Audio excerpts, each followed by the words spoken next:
Welcome to Yahoo Labs, where I spend my time when I'm not out teaching at MIT. What you see behind me is an affinity analysis. It's a way to analyze large amounts of qualitative data, to find themes, and to come up with design ideas that are based in those themes and based in what you're learning from your users in your study. Today we're going to guide you from the 100 post-it notes, the 100 individual quotes that you have in front of you right now, to get to themes in that data and design ideas, things that you can invent and make for your semester project that are grounded in what you've learned from your users. And the affinity analysis here is one way to analyze that data. It's really great when you have a large number of quotes. Often when we run a study such as this one behind me, which was looking at how teens are using their phones, we come out with thousands, like 1,500 pieces of data, 1,500 individual quotes, and we need to make sense of that. We need to find themes, and we need to invent based in those themes. So that's what we'll have you do here today. But first I wanted to talk about a couple other ways that you can analyze large amounts of data from a study like this, and then we'll dive into a specific example of analyzing qualitative data in an affinity that you can use to help you on your way. So there are a few other ways that you can analyze data. Some of those are making models based on what you've learned. Beyer and Holtzblatt, who came up with the contextual inquiry method, came up with a few different models you can use to look at how information or how physical media moves between people, flows between places. Up on your screen now you can see an example from a music study that we ran, looking at how music information traverses a social network. How do you learn about new music? How do you learn about when an artist is coming to town? How do you learn about a new album that's out? This follows that flow of information about music throughout one social network. The other diagram here shows the physical flow of music. We ran this study back when people mostly used CDs to play music, and you can see how music traverses the home, the car, the work, the portable player to use when working out. And we learned from this how people would often play whatever was at hand, even if it wasn't the most ideal music for a particular circumstance. Another method you can use is conversation analysis. If you're looking at logs of email or messenger data or SMSs people are sending back and forth, you can look at how people are talking over time. How many turns do they have? What do they ask or say on each turn? We used this method when we were looking at conversations, phone conversations, for why and when people were disclosing their location. And we looked at what line in the conversation did people disclose their location? Did they ask it? Was it asked of them? What was the follow-up based on asking for their location or giving up their location? And that really taught us a lot about location-based services and some of the opportunities to build services that work in the circumstances where people would make a phone call and share their location today. Another method you can use is critical incident analysis. So this is looking at things that went particularly well or places where people got really stuck or had to have workarounds to use today's systems. So if you think about email, maybe somebody has to do some weird workaround, copying and pasting from different emails together and putting up multiple windows or tabs and trying to find the information they need to compose a new message. You could see that as a critical incident, something where today's technology doesn't really support what they want to do in the best way.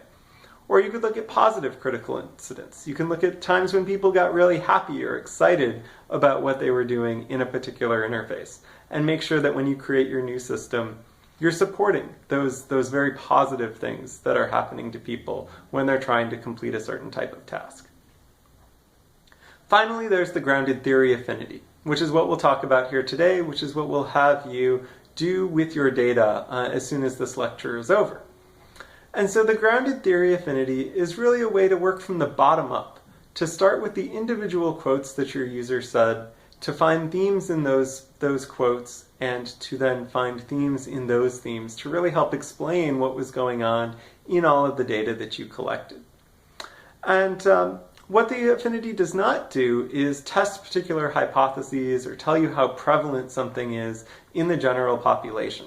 You only talk to a handful of people, and this can help show a breadth of what people are doing, but can't really say that this is something everyone is doing, or this is something that's very, very rare and only a few people do it, because you only talked to a few people when you were doing your study.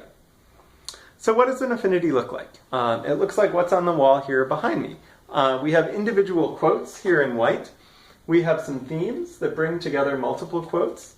And then we have higher level themes that bring together those themes into something bigger about the data. And then we have very high level themes here, things that really talk about a whole set of data that we've collected in the study. And then we can use that to come up with design ideas and things that are rooted in what our users have told us and really help us go in new directions to invent totally new ways for people to interact with each other and with the information in their lives.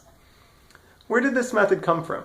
There's kind of two main places. It started with a Japanese anthropologist, Jiro Kawakita.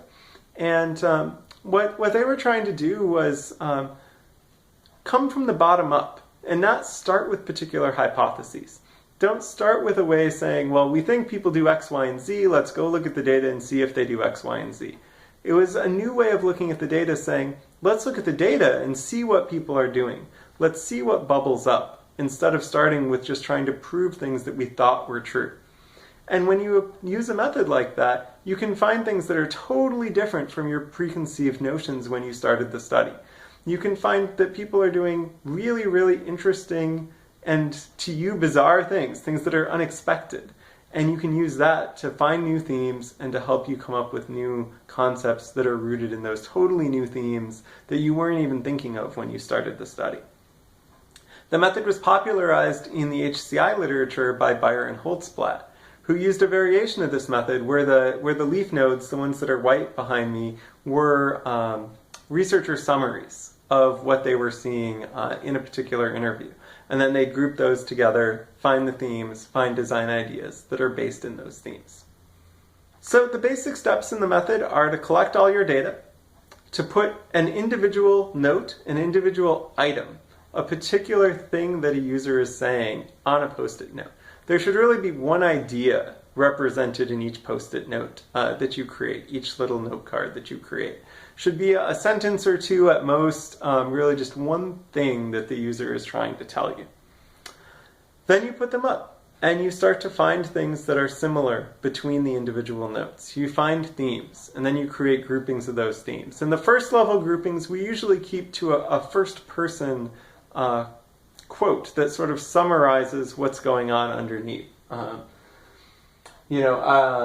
use other apps to text that use data because it's cheaper, right? That's a theme that came out in this analysis that's behind me now. And we'll give you some examples. We'll actually show you how to put an affinity together using some data from a music study in a few minutes. And then you can take these groups and you can look for design ideas that are based in that data. You can start to use this to invent new concepts, and we'll give you some examples of how to do that as well. And so you've got the item level, the quotes that people are saying. You have a pattern level looking across multiple users that are trying to do something that's very similar. And then you kind of have these overarching themes that come out of kind of the main things that people were trying to do when they were doing whatever you were studying. So that's what you should look for when you're doing an affinity. That's the kind of thing you should put together. We're going to give you an example now using some data from a music study of how to do an affinity analysis. So let's look at these 4 different notes that we have. This is from a study on how people are using music. So here a participant has said, I want to listen to something newer than this. I'm tired of listening to 80s music. This one says, as soon as the Dylan song comes on, I have to play the whole album. Here's one where a user was skipping through music on random. Skip too fast, skip too slow, skip, skip. Now this is okay. And here's one where a participant was playing music on random, and all of a sudden a country song came on. Then I switched to searching by genre to listen to other country music. So let's try to look at how we can analyze this data. This one here, where they're skipping music fast and slow, to me that's similar to this one, where someone's trying to find music that's newer than this. We're tired of listening to 80s music, so they're trying to find something that's somehow different from what they're playing now. And this one we could put with this one here. So, here they're playing a Dylan song, they want to play the whole album. Here's a country song came on, they wanted to listen to more country. So we could have these as our lowest level groups because here people are trying to do the same sort of thing. And you can see different users are represented in each one of these sets, which is always a nice thing to check for. So now let's label these groups. Here's music that's different than the currently playing song in some way. And here's music that's similar to the currently playing song in some way. And then we could come up with a higher level label to put over all of this. Something like this. It should be easy to jump to other music based on the metadata of the currently playing song. So this is a very simple affinity analysis of just 4 pieces of data. You'll have 100 or so in your data set, but you can do a similar thing trying to find those groupings. So now how can we use this for design? What can we learn from this that we can use to create totally new types of applications to play music? So let's start over here with the music that's different from the currently playing song in some way. And what we might say here is, well, it would be great to get to something faster or slower, or something that's newer or older. And this led us to a design idea that we called the metadata knob. And the idea here was that you could just have a simple dial that you could set to a particular metadata attribute about your music. And you could just turn that dial and get things that were newer or older, things that were faster or slower, and just have a very simple way to select music. So that's a design idea. That's something I could go build as a semester project for this class. Now if we look at the music that's like the currently playing song in some way, that led us to a design idea that we called the play tree. And this was, while you're playing music on random, maybe you could see a list of options for the next song based on the metadata of the currently playing song. So maybe it's another song from that album, another song from that same time period, another song that has a similar BPM, a similar rate of speed of the song. And you could choose the next song out of that list. So you can direct the random a little bit more to be what you're interested in listening to. So those are some design ideas that are grounded in the data that came out of the users. We probably wouldn't have had either of these ideas if we hadn't run the study, and then come up with the design ideas that were rooted in those observations. So that's what we'd like you to do now. Take all your data, take all those quotes that you had, find the themes, find the overarching themes, and then work out some design ideas that are based in those. Choose your favorite design idea and make that your semester project. Make that what you'll work on for the next 10 weeks. Good luck!